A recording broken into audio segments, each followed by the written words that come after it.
Greetings, YouTube.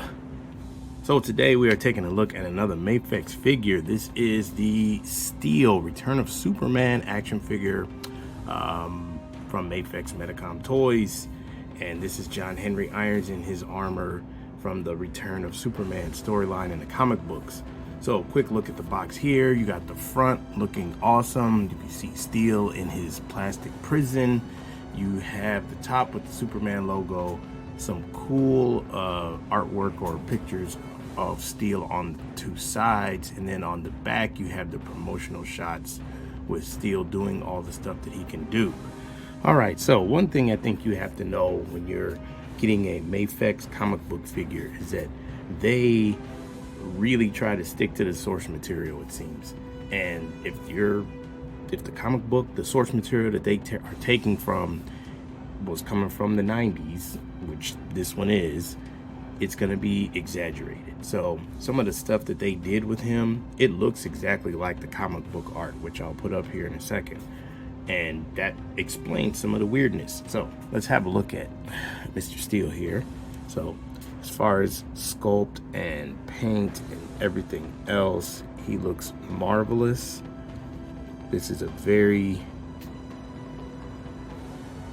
appropriate representation of the character from that era of comics, which came out when I was a kid. And I guess I'm dating myself there, but yeah, I remember this storyline because I remember it was a big deal when DC was going to kill off Superman, and people were irate about it. People were writing nasty letters to DC and acting crazy about it and saying they were never going to support the company again. But obviously it was a big ploy. They killed him, yes, but then he came back. So it was just a ploy to sell comic books. That's what they used to do back in the day. But let's look at some of his weirdness. So if you go under the cape, there's this kind of, I don't even know what to call this. It's kind of just like a piece of material that's connected to the cape, and it has wires in it. And it functions kind of like shoulder pads, I guess. And it makes his cape, and you can shape it, you know, to make it more or less, you know, puffing out. And that may seem ridiculous, but that's exactly how he was drawn when he first came out. That it was, again, it was the 90s and excess was a thing. So when they made him, his cape was always exaggerated, almost like Thor. That's what it reminded me of when I remember seeing it at first. It was like Thor's cape back in those days. It was always huge, and it came very high off of his shoulders. So that's kind of what they did with Steel, with his, you know, with his creation. And I don't know why this belt keeps acting a little bit weird, but his belt doesn't seem to want to sit down right. But yeah, he looks great. Before I forget, I'm going to do these first. So these little like pouches on his belt are actually connected on ball pegs. So you can take those off and you can move them around. Not this one, that one's connected to the belt, I think. Maybe that one is too. Well, that one might be too. It's not as loose as the other ones. I can't, oh, no, it doesn't look like it is. I don't see one poking out of the bottom of it, or the back. But these two are. So those two are on ball pegs. They can be removed or you can move them. His shoulder pads are on hinges inside his deltoid. So your neck and head can go way back. Great for flying poses for Steel. You can go down a great deal as well with the neck and the head movement. You do get a lot of tilt. Mafex is known for great articulation, so none of this is a surprise. You have wow, arms can go out really far. That's awesome. That is great. See that butterfly joint in there? That is spectacular. I didn't think it would go out that far. You can go around. You have the bicep swivel. Double jointed. On this hand, you're restricted because of the huge gauntlet, but on this arm you see the entire range, which is excellent. Typical Mafex hands. on the rotating swivel and hinge. You got your diaphragm joint.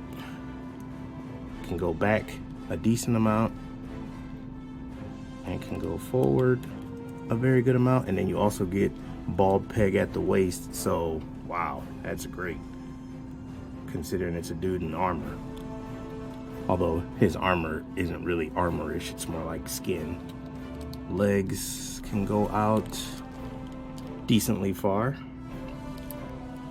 and he does have drop down mechanisms at the hips, double jointed knee. I want to say this little thing here is on a soft material, and it's not complete. Like, it stops here, and then this part is like sculpted, so the soft part is only at the joint. You get a little bit of a thigh rotation there at the top. No boot cut, but you do get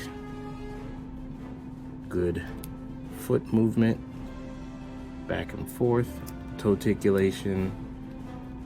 Pivot is okay. Not the greatest, but okay.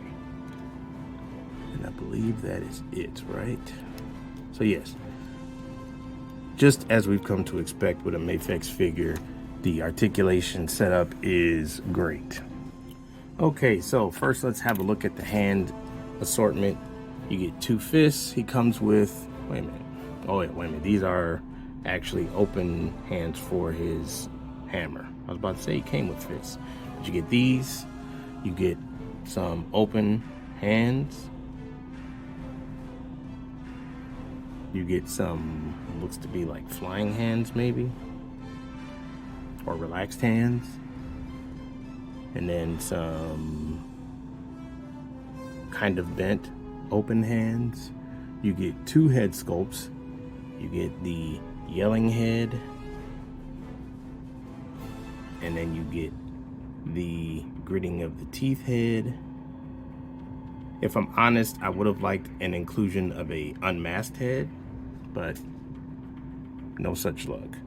You get these boot jets that plug into the bottom of his feet, and then his iconic hammer, which has an extender piece to make it a very, very long hammer. And I can't remember if this was drawn differently by different artists and that's why it's longer, or if it extended. It might have extended, because this, while this hammer looks just like a sledgehammer, it's actually has a whole bunch of computers and different attachments and capabilities to it. It's not just a bludgeoning device. Although he can bludgeon people with it, it has a whole lot more functionality.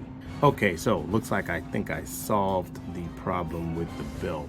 If his lower torso is out, like you're trying to bend him backwards, this belt will rise up and struggle to come down. But when you put it back where it's supposed to be, the belt sits fine. So belt issue is fixed. Okay, so here's where things are going to get a little bit interesting, because this Mafex steel is actually a really big figure, especially considering the size that Mafex runs their 1/12 scale at. So if I get my ruler in the right configuration here, he is right at 7 inches. So he's a big figure.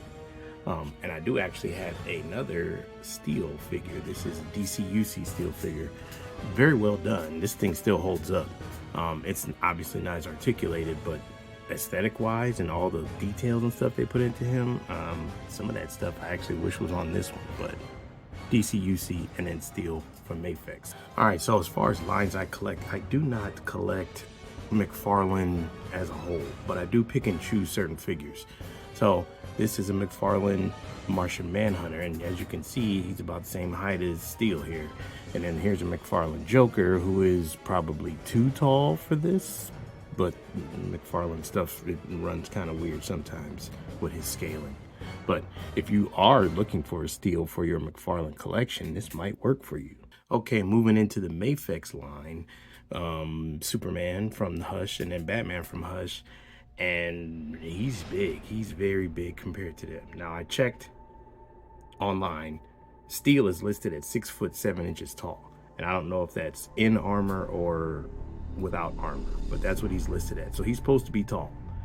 That It's really tall. Got some more Mafex comparisons here. We got some Hush figures, Joker, Batman, Nightwing, and Huntress. Moving into some Medco, we got the new Superman, Man of Steel, and then we have a Sovereign Knight Batman that looks decent. The heads don't really compare, but the body sizes aren't bad. All right, so because of the size of this guy, we need to probably take a look at how he is, you know, comparing to other figures, maybe even Marvel Legends type figures, because it's looking like he's gonna be able to fit. So this custom Superman is on a Marvel Legends body, and then you also have this BMS Return of the King Superman, which is the third-party one, and again looks pretty good. Marvel Legends head compared to his head is a little iffy, but that guy's head fits. They look great. Then here we have some Marvel Legends. We got the Ultimate Captain America. You got the 80th anniversary. I want to say Thor. He sizes up pretty good with him. Again, head size is a little weird, but the body size is great. Then you got one of the more recent Iron Man and Hercules. Okay, so final thoughts on Steel from Mafex. Excellent release, very nice figure, and the size of it makes it that much more attractive, maybe, because, you know, if you're not a huge Mafex person but you wanted a Steel, and maybe you have some custom DC characters made with Marvel Legends, he will fit with them. He might even fit with the McFarlane stuff. Like I said, I don't have a ton to compare him to, but the couple that I had, it didn't look bad. So that is Steel from Mafex, another great addition to the line, and Mafex is killing it. They really are. Like, it seems like they get better and better with the stuff they release. I just did the Nightwing. That figure was awesome. I don't know. They're really doing good big things over there at Mafex. So, like, comment, subscribe. Later.